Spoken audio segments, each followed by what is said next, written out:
Hello, today's lecture will be the continuation of previous lecture. In previous lecture, we have discussed about different aspects of built up beams. That means how to make a built up section for using in beam, what type of sections we will be using for beam, then how the extra plate we are going to use or extra section in terms of roll section we are going to add with a particular section to withstand the heavy load or to resist the huge deflection due to large span, right. So, the remaining aspect of the built up beam will be discussed to today's lecture, that is the curtailment of flanges. Curtailment of plate flanges, that we will discuss, and then another important aspect is the shear connector. Shear connector is basically used to make the whole section behave monolithically. So, these two aspects we will try to focus in today's lecture. First we will see why curtailment is required and what is the purpose of making curtailment of flanges and flanges of beams, right. Now, if we see the bending moment diagram of a section, say a cantilever beam is there, a simply supported beam is there with some load, then if we see the bending moment diagram, we will see bending moment diagram is like this. So, when this is the maximum bending moment diagram. Now, when we are choosing the section, we are choosing on the basis of this maximum bending moment, right, maximum bending moment on this basis, right.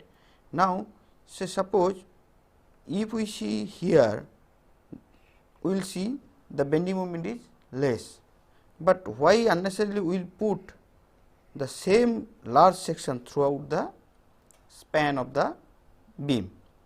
So, to reduce the cost of the beam, that means to reduce the weight of the beam, to make economic the design, what we can do, we can use in such a way that the section in this position at the middle will be higher and section in this position will be lesser.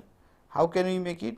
Say suppose we are making, say at the middle section, maybe we can make say a I section and then with some plate at middle section, say at A, and say at B we can use say same I section, maybe a smaller plate, or maybe here we may use two plates, here we may use one plate, and maybe at the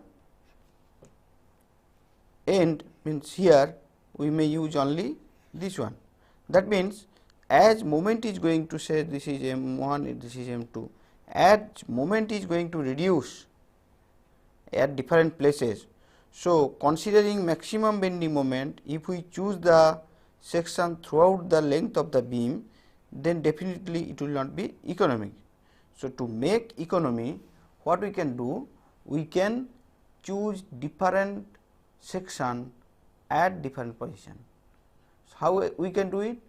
What we can do is that a basic section we can use throughout the length of the beam, then the plate, additional plate we can use as per the requirement of the moment. That means, where the moment is high we can use plate, and where the moment is less we may not use the plate or we may use some thinner plate. So, in this way we can means economize the design. So, how to reduce the section, how to make curtailment of the plates in the flanges, that we will discuss in details. How it look if we see the curtailment of the flange plates? It is basically, if we see, suppose this is a say I section. Now, this is I section. Now this along the length, if I see, this will look something like this. Now what I can do here, I can make a cuttle. One plate I am going to cuttle here, then another plate. So again I can cuttle here one plate,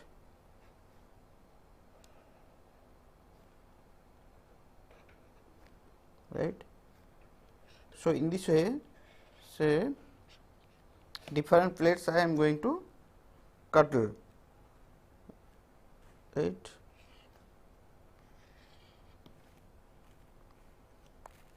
Now similarly here also we will get similar aspects, right.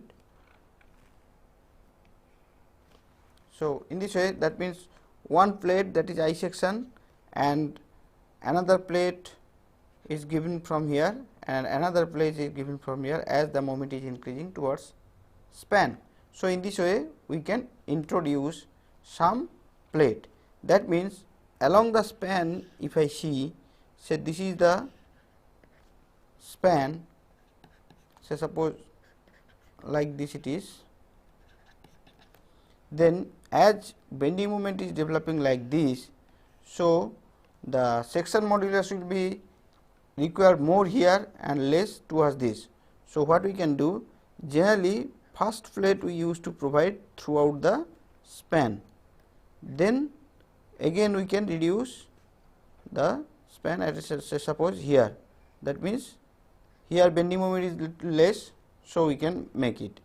Then again say here we can again provide some other type of plate, that means one additional plate, right. So to tackle the means to take care the maximum bending moment,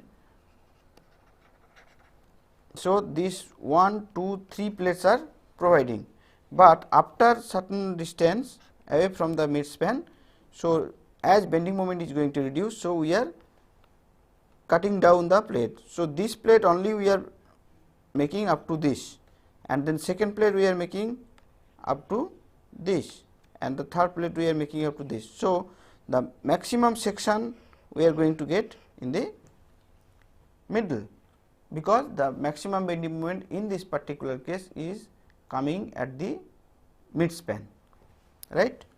So as per IS specification, the first cover plate is carried through the full length of the beam. The IS code has told that we have to carry out throughout the length of the beam the first cover plate. Then the remaining plates can be coupled as applicable for built up beams fabricated with angle sections for flanges and plate sections for wave. However, this is not applicable for plated beams. So IS code has given some specification through which we have to maintain those things. So now how to find out the length of the curtailment.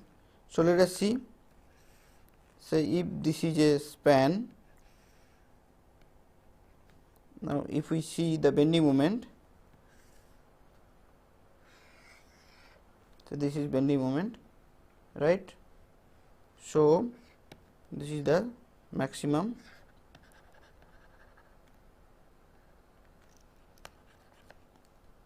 bending moment, maximum at the center. So this total length I can write. So what I can do, here one plate I can provide, here another plate I can provide, right, and maybe here another plate I can provide. So this may be, say we can make L1, and this may be, say this is L3 and this is L2, means L1, L2, L3 we are making, and whereas the total length is L, right. And let us make the point as like, say this is C, So, this is A point, point A, and this is point B, and this is point C. That means, moment is developing at A as M A, M B, and M C. So, in this way we can find out the moment at different point. How do we find out? If suppose the beam is usually distributed, means usual load is there, then let us assume that x1, x2, x3 are the distance of curtailment of the first, second and third plates from the support respectively. So, let us make x1, x2, x3 from distance from the this is x1 and this is x2 and this is x3, right. If we do not, and let us assume L is the effective length of the span, means total length, and Z is the net section modulus of the rolled I section, that means the original section Z, that is net section modulus, and Z1, Z2, Z3 will be net section modulus of the rolled I section with 1, 2, 3 cover plates. That means Z1 will be Z plus for first cover plate, Z2 will be Z plus first cover plate plus second cover plate, like this we are denoting. So, with this denotation we, and say W is the uniformly distributed load over the beam is provided, and L1, L2, L3 are respectively the length of first, second and third cover plates to be provided. L1, L2, L3 we have shown here. This is the first cover plate L1, this is L2 and this is L3, right. So, if we equate the bending moment of resistance, then we can make M is equal to MR, means M is basically WL square by 8, the maximum bending moment which is occurring at the center, and MR will be the moment of resistance, that will be sigma BT into Z3 or sigma BC into Z3. So, from this we can find out the value. Similarly, say suppose at point C, what will be the equation, means how we will make it at point C. So, at point C, when we are going to make, we know moment at any point is WL x by 2 minus WX square by 2. So, I can write W by 2 into x into L minus x, right. So, this is the equation at any point, means when the bending moment we are going to calculate for simply supported beam, say at x distance mx will be this, right. So, now at point C what will happen, moment will be mc. So, that will become W by 2 into x. What will be the x value? This x is basically L minus L3 by 2. This will be L minus L3 by 2, because if we see the equation here, means diagram here, this is total is L, right, and L3 is say this is point C. So, L3 is this one, L3 at point C. So, this distance will become L minus L3 by 2, because this is L by 2 and this is L3 by 2. So, L minus L3 by 2.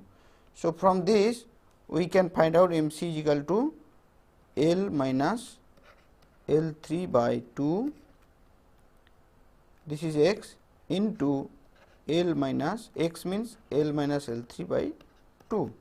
So, now if we derive this, we will get W by 8 into L minus L3, here L minus L3, and here we will get, this will become L plus L3 by 2.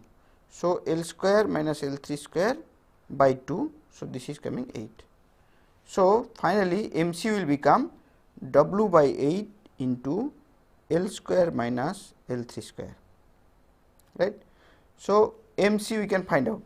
So, that MC will become the moment of resistance sigma B2 into Z2, right, and similarly means at that point what is the section modulus, that is we are assuming that Z2, and at point B in similar way we can find out that WMB will become WL square minus L2 square by 8, which will be equal to sigma BT into Z1, and similarly at point A this will become W into L square minus L1 square by 8, which will be equal to sigma BT into Z.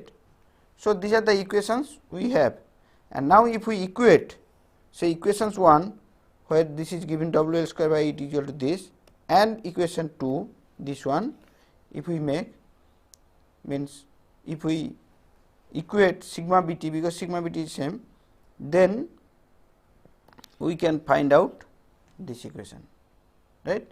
That means L square by L square minus L3 square is equal to Z3 by Z2.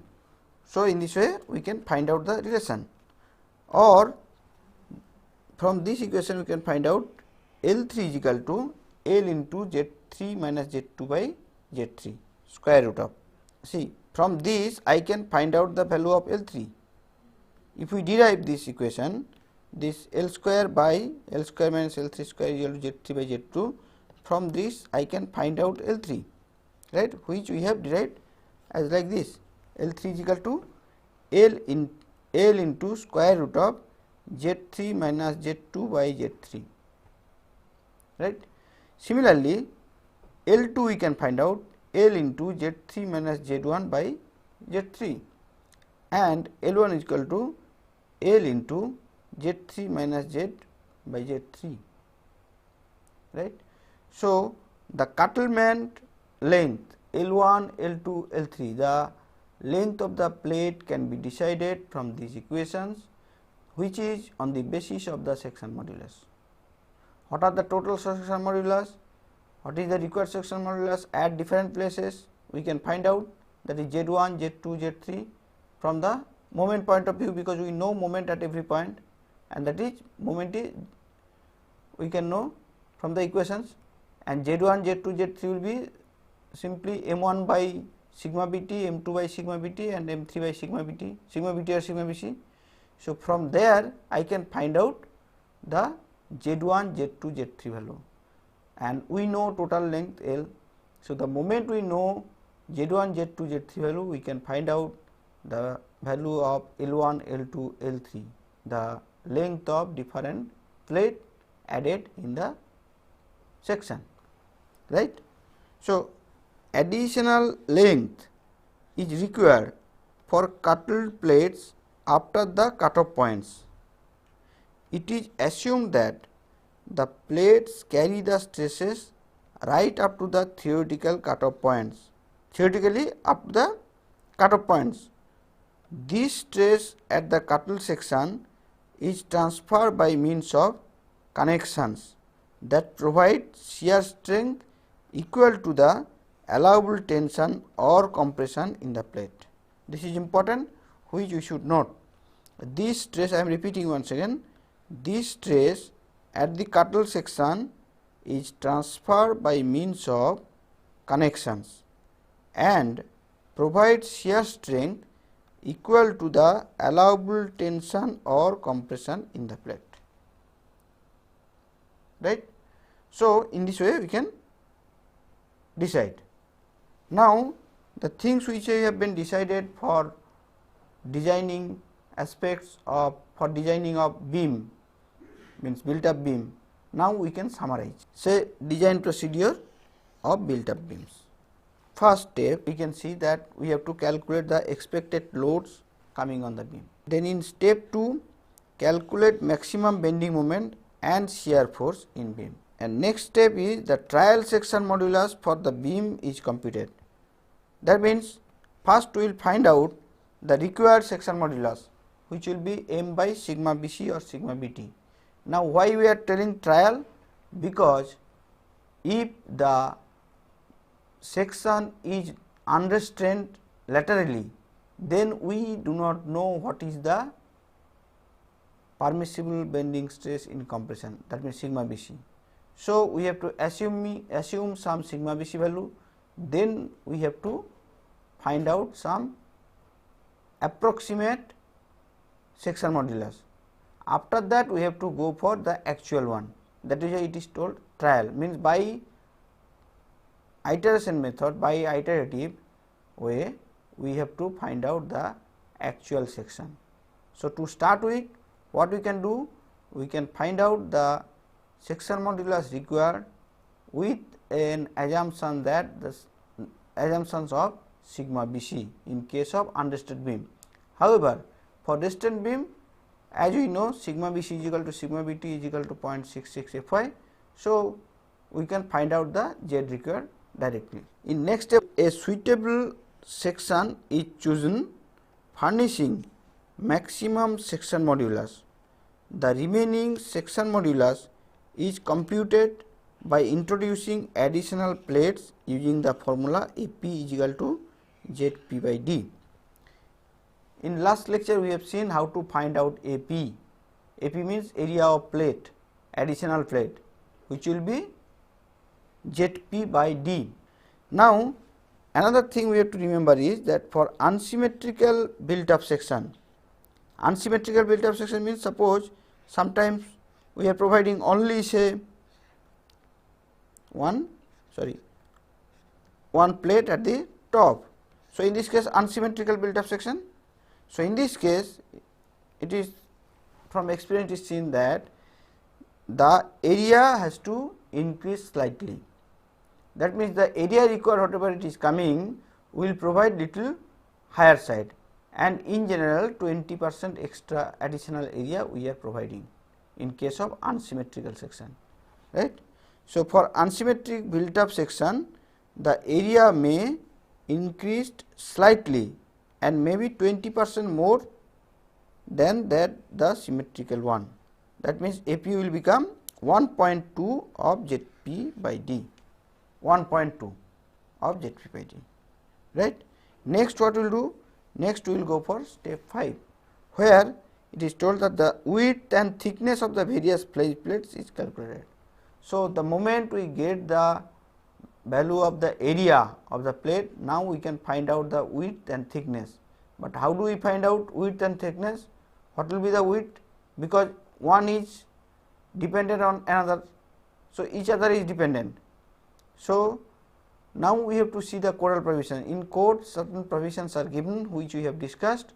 So, on that basis we have to find out the width and then thickness. Then the flange plates are curtailed, means curtailment of flange plates will do to make economies of the design. And how to find out the curtailment length, that means length of the additional plates, that we have to adapt in step 6. Then what we will do? Then another important point is connections. The connections are designed, because when we are going to add some plates, definitely we need to connect either by the riveting or by welding. So, we have to design the connections properly. Connections will make the whole sections monolithic and shear will transfer without any failure, right. Then next step is step 8. In step 8, what we will do? The bending stress in compression and tension is calculated. Now, bending stress in tension has to be checked, which should be below 0.4 Fy, that has to be checked. Next is calculate, this is not, this bending stress is given, bending stress has to be checked, means that 0.66 Fy, right. Now, then calculate shear stress, that should be less than the permissible shear stress of 0.4 Fy, shear stress is 0.4 Fy, right. So, we will calculate the shear stress and we have to check whether it is less than the permissible shear stress or not, right. Then in step 10, If required, check the beam against crippling. Of course, another step is deflection, right, crippling and deflection. So, if required, we have to check against crippling. If crippling, when, because the when concentrated load is coming or at the support, crippling effect occurs. So, that has to be checked. Another thing is the deflection. As we know, maximum deflection will be span by 325. Allowable maximum deflection is span by 325. So, we have to check whether the developed deflection is less than the allowable or not. If it is not, then we have to redesign. If it is okay, then fine. Okay. So, these are the steps, 10 steps we have to follow for design a built up sections. So, now we will discuss another important aspect, that is shear connectors. As in case of built up members, we need to connect the flanges. So, in that case sometimes shear connectors is required. Basically, when it is required? When steel concrete composite members are used. That means, generally we used to take the advantage of steel and concrete together.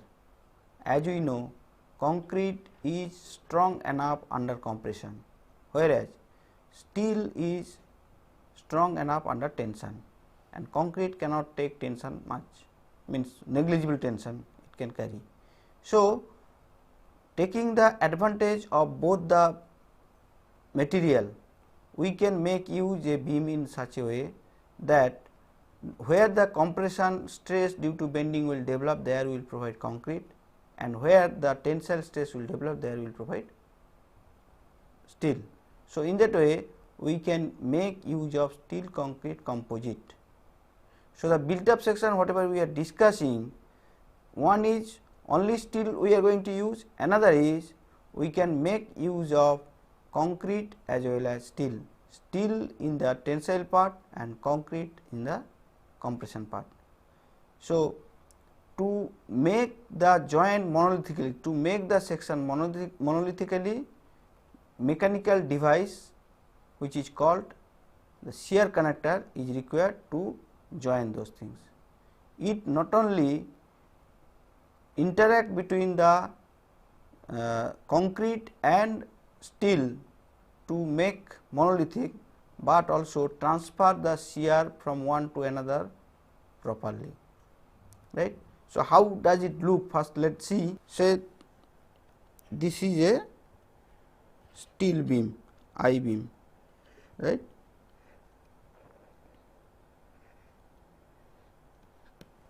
and this is a concrete beam, right. Now, concrete flanges are used here and this is the steel. So, this is steel beam and this is concrete. In fact, these are mostly slab. So, slab portion are taking, means are of use for the development of the compressive stress. So, this has to be designed properly. So, that shear connector has to made in here in such a way that it can resist the movement, horizontal movement between concrete slab and beam, and it can transmit the horizontal shear between the two, right. So, basically shear connector, this is basically called shear connector. Shear connector is a mechanical device by which interaction of a slab, interaction of a concrete slab with a steel beam is accomplished in a composite beam construction for buildings and bridges. Another type of use of steel concrete composite is done, that is like this. Say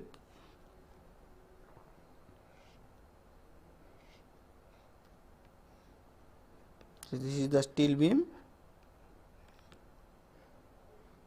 right, and it is encased on the concrete slab. This is another type where also we use, right. So, this is concrete slab, right, and this is steel beam.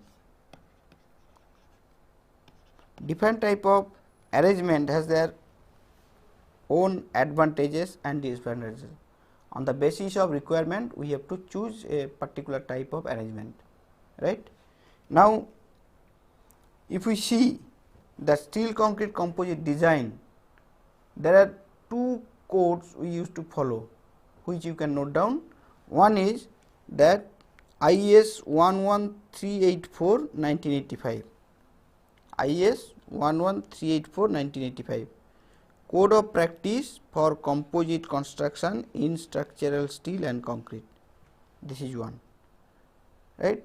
This is based on limit-state design method, and its use has been restricted to buildings only. For buildings only, this code is used.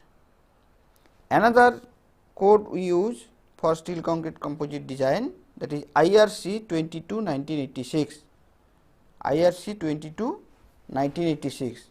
This is the standard specification and code of practice for road bridges, the Indian Road Congress, Delhi, this code name.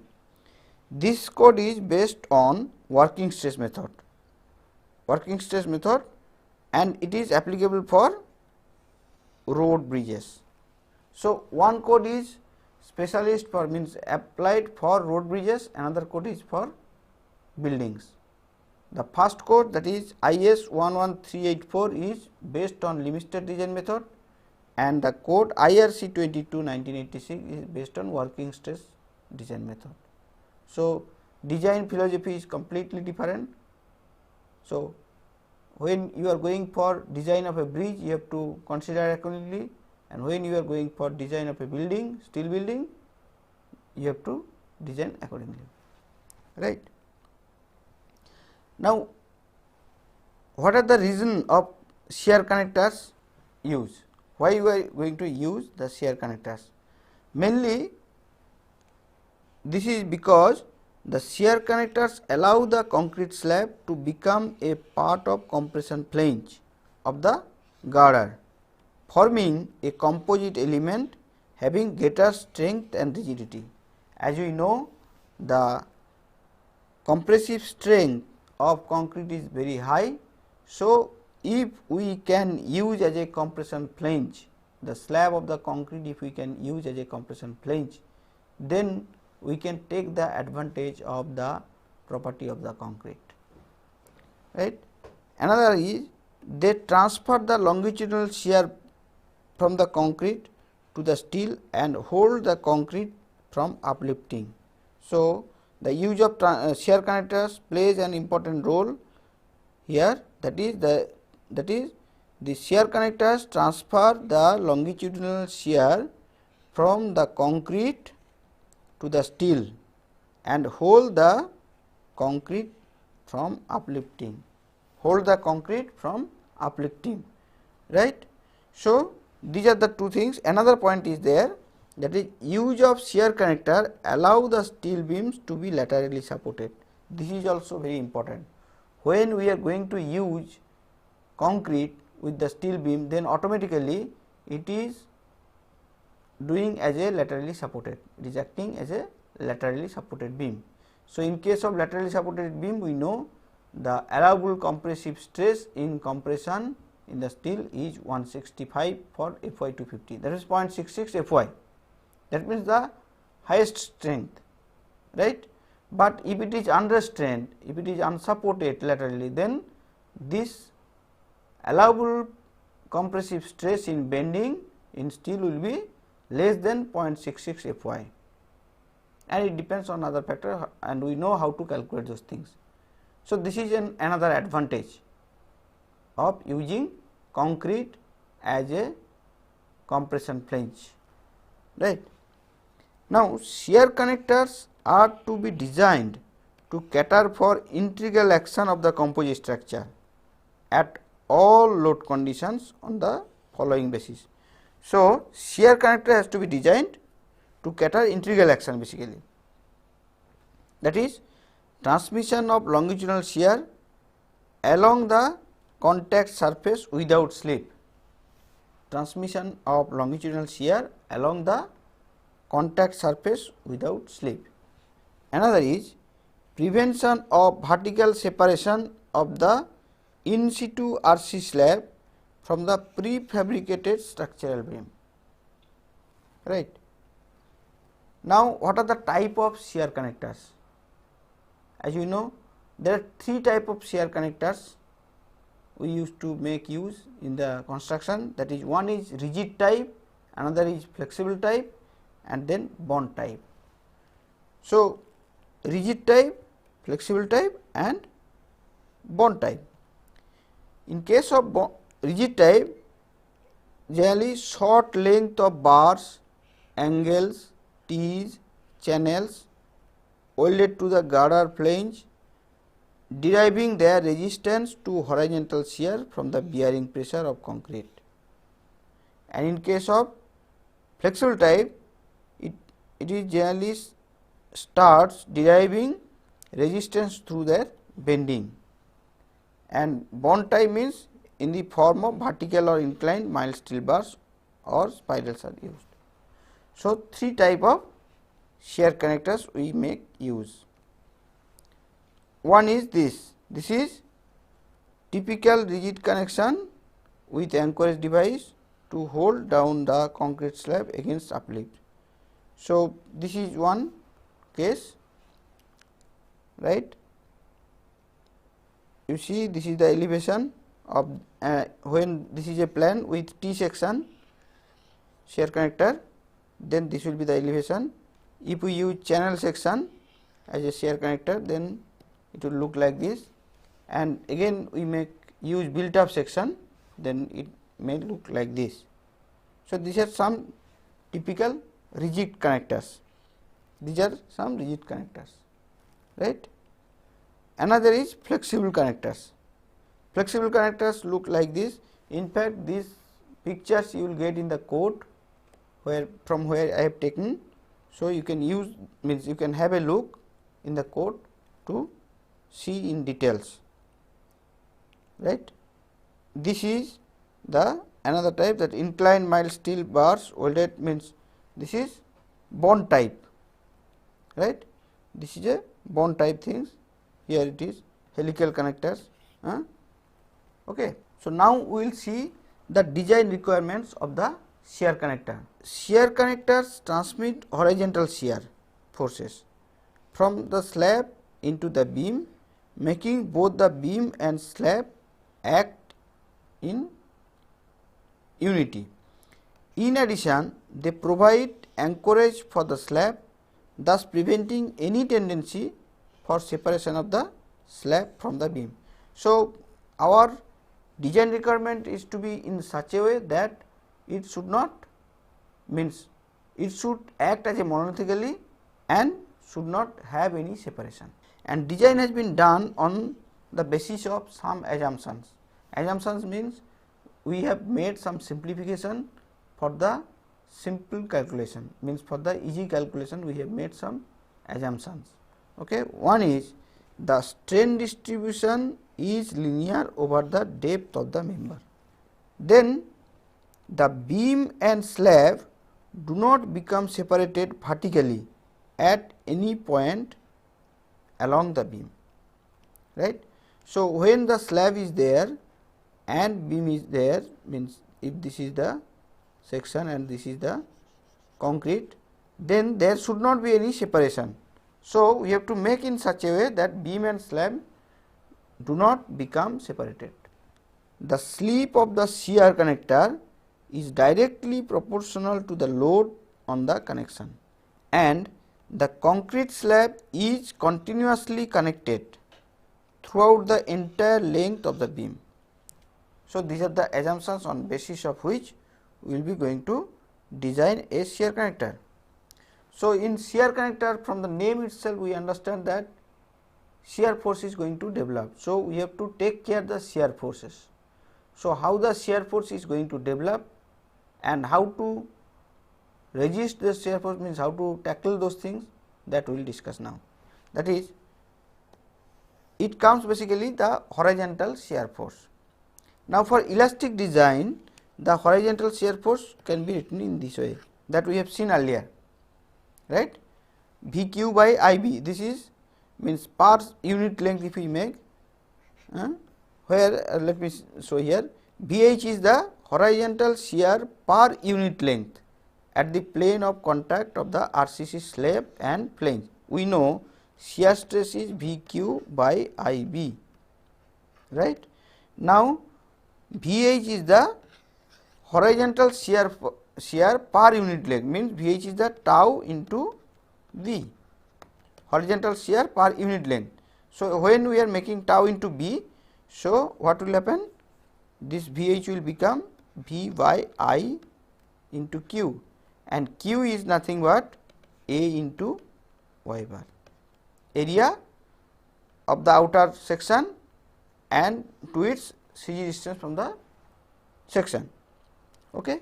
So, in this way VH can be find out as V A Y bar by I.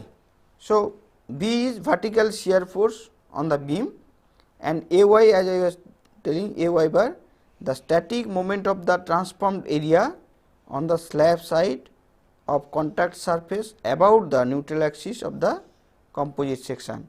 That means, if we have, say this is a section and this is I section, right.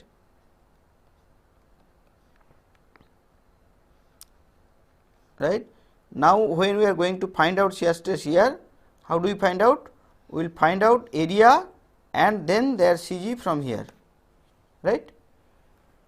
Okay. So, AY I can find out in this way, A and Y, and I is nothing but the moment of inertia of the transformed composite section.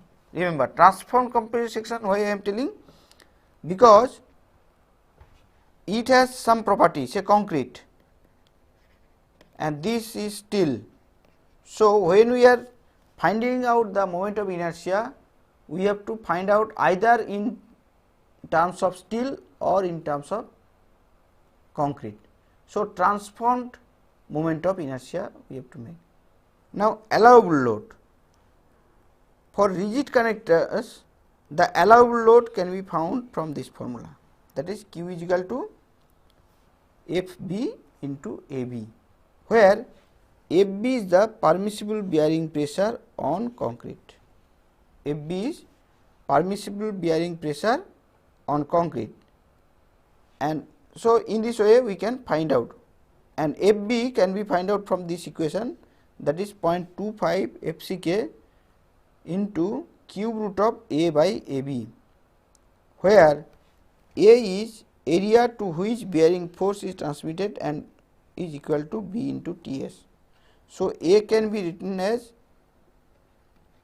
B into Ts, and FB, which is called the permissible bearing pressure on concrete, that can be find out from here, where FCK is the characteristic strength of concrete, and then we can find out the load, allowable load Q, as FB into AB, right. And AB is what? AB is bearing area of the connectors. AB is nothing but the bearing area of the connectors, and B is the width of flange of beam, and FCK, as we know, the 28 days crushing strength of 150 mm cube. That means, for say if we are using M15 concrete, that means FCK will become 15 MPa, the standard. So, what we have seen, that for rigid connectors we can find out the allowable load from this formula, FB into AB, where AB is the bearing area and FB is the permissible bearing pressure, which can be found from this formula. FB is equal to 0.25 FCK cube root of A by AB, where A can be find out from this formula, that is bearing force which is transmitted and which is equal to B into Ts. Now, for anchor connectors, the allowable load can be calculated from this formula, that is Q is equal to K into sigma st plus AT. Q is equal to K into sigma st plus AT. So, what is sigma st? That is permissible tensile stress in anchor bars, permissible tensile stress in anchor bars, and AT is the cross sectional area of anchor bars. AT is the cross sectional area of anchor bars, and K is a coefficient which can be found from the table given in the code. This is also reproduced here for the easy use of the students. So, how K is varying, which is given in the code, I am showing here in next table. That is, for different type of anchor, the value of K is given here, right. Like when anchor with bond length not less than 40 times the diameter of the bar, anchor with bond length not less than 40 times the diameter of the bar, 40 times the diameter of the bar. Okay. If bond length, say LB, if it is not less than 40 times the diameter of the bar, then K we can use as 1. K can be assumed as 1. And for looped anchor, if it is having loop diameter greater than 15 times the diameter of the bar, if the loop diameter is greater than 15 times the diameter of the bar, then we can consider K as 1. And similarly, if the loop diameter is less than 15 times the diameter of bar and used in combination with rigid connectors, then we can use as 0.7. So, in case of looped anchor, there is two cases. If the loop diameter is greater than 15 times the diameter of the bar, then we can use K as 1. Otherwise, we can use 0.7. And in case of hooked anchors used in combination with rigid connectors, K will be becoming 0.5. Hooked anchors used in combination with rigid connectors, if it is, then we can use K as 0.5. Now, for flexible connectors, now studs should have a minimum stud head diameter of D plus 12 mm and stud head height of 12 mm, ultimate strength of 460 Newton per millimeter square and yield stress of 350 Newton per millimeter square and elongation of 20%. So, for flexible connectors, the condition is that stud should have a, means studs whatever we are going to use, it should have a minimum head diameter of D plus 12 mm and head height will be 12 mm. Ultimate strength will be 460 Newton per millimeter square and yield stress should be 350 Newton per millimeter square and elongation should be 20%. So, for this we can find out the value, the allowable load Q as 1.518 H D root over FCK when H by D is greater than 4.2, H by D is greater than or equal to 4.2, this D is this one, right, and Q will become 6.198 D square root over FCK if H by D less than 4.2. So, in this way we can find out the strength. Now, D is nothing but the diameter of the stud and H is the height of the stud. So, if H is the height and D is the diameter, then for H by D less than 4.2, we can find that Q is equal to 6.198 D square into root over FCK, and if H by D greater than or equal to 4.2, then this formula will become Q is equal to 1.518 H D root over FCK. These formulas are given in the code. In case of channel connectors, allowable load is given by Q is equal to this, that is 0.338 into T plus 0.5 T into L by FCK. This is capital T and this is small t. So, Q is equal to 0.338 into capital T plus 0.5 small t into L by FCK, where this capital T is, we know, thickness of the flange, and this small t is known as thickness of the wave, right, and L is the length of channel shear connector, right. So, from this T, this is basically TF, I can write thickness of flange, and this is TW. Then this, in a better way, if I represent that, I can write TF plus 0.5 TW into L by FCK. L is length of channel shear connector, right. So, when we are going to use channel connectors, the allowable load can be find out from this formula, right. That is Q is equal to 0.338 into TF plus 0.5 TW into L by FCK, where L is length of channel shear connector. L is nothing but the length of channel shear connector. Okay.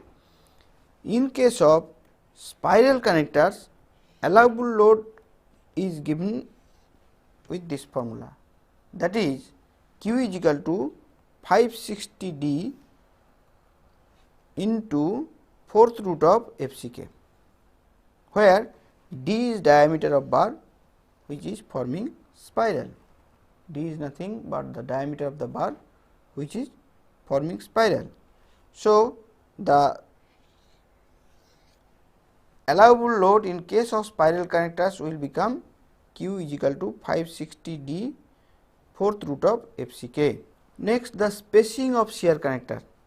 So, in code we will see certain spacing has been given, certain spacing has been provided, through which we have to maintain and through which we have to design the shear connectors.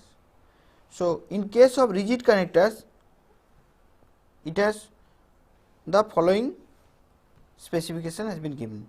In case of rigid connectors, the size and spacing of shear connectors should satisfy the following as per the codal provision. What is those? That the bearing pressure on the face of connectors should not exceed the permissible value Q. Bearing pressure on the face of connectors should not exceed the permissible value Q. Then the longitudinal shear stress along the shearing surface between two consecutive connectors should not be greater than 2.5 times the permissible shear stress of concrete. So, these things we have to remember, right. That is, the longitudinal shear stress along the shearing surface between two consecutive connectors should not be greater than 2.5 times the permissible shear stress of concrete. It should not be greater than 2.5 times the permissible shear stress of concrete.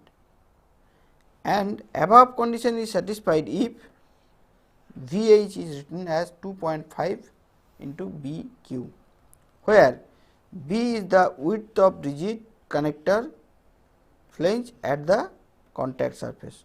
B is the width of the rigid connector flange at the contact surface, and Q is the allowable shear stress measured as indirect tension in the concrete. Q is the allowable shear stress measured as indirect tension in concrete. The projected area of one rigid connector to another at a slope of 1 in 5 should be at least 3 times the area of the face of the connectors. So, what we are seeing is lot of provisions have been given in the code which we have to remember, right. For anchor connectors, let us see. Here it is told that the spacing should not be less than 0.7 times the depth of the slab and should not be greater than 2 times the depth of the slab. When combined with rigid connectors, it should not be greater than 2.5 times the depth of the slab. So, these are to be remembered. And for flexible connectors, the transverse spacing of the connectors at any section is given by 4d, where d is the diameter of the stud. So, transverse spacing is given as 4d. So, what we have seen is that there are lot of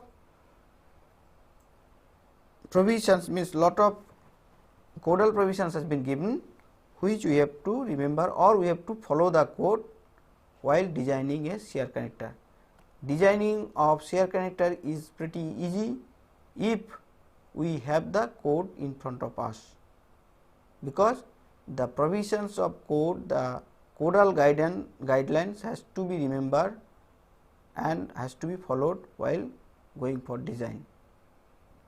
If in front of us the code is there, then design procedure will be little easier, because we can have a look the code and then we can make it, right.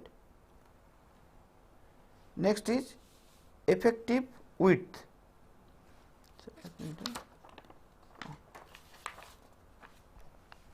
Next slide, I am just I am coming back.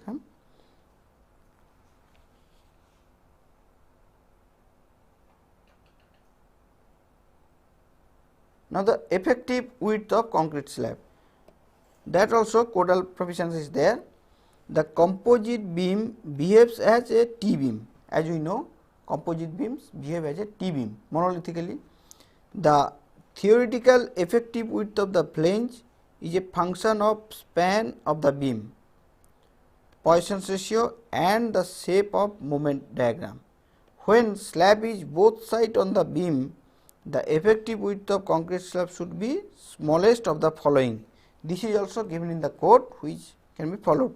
One is projection beyond steel flange to be not more than half the clear distance to the adjacent beam, and it should not more than 1/4 of the span, and also it should not more than 8 times the slab thickness. So, these are the 3 conditions which we have to follow, that is, it should not be more than the half the clear distance of the adjacent beam, and should not be more than 1/4 of the span, and should not be more than 8 times of the slab. So, whichever is less we have to provide. And for beams only one side, the projection beyond the beam should be least of this, that is, it should not be more than 6 times the slab thickness, and should not more than the half the clear distance of the adjacent beam, and should not be more than 1/12 of the beam span. So, these also we have to remember. Now, detailing the stored head diameter, it should be greater than 1.5 times the stud diameter. Stud head diameter should be greater than 1.5 times the stud diameter. This is one. Another thing is thickness of head should not be less than 0.4 times the shank diameter, and the distance between the edge of the connector and the edge of the flange to which it is connected should not be less than 25 mm, and the length of the stud, diameter of the helix, height of the channel, hoop, etc. should not be less than 50 mm, and nor it should be greater than 25 mm into the compression zone of the concrete slab. So, what we are seeing, it seems little boring, that we have to remember lot of codal guidelines while designing a shear connector, but if we have in front of the code, then we do not have to remember anything, we will just follow the code and very quickly we can design a shear connector. In fact, in next lecture, next or next 2 lecture, I will demonstrate one workout example on shear connector, so that it can become easier to understand.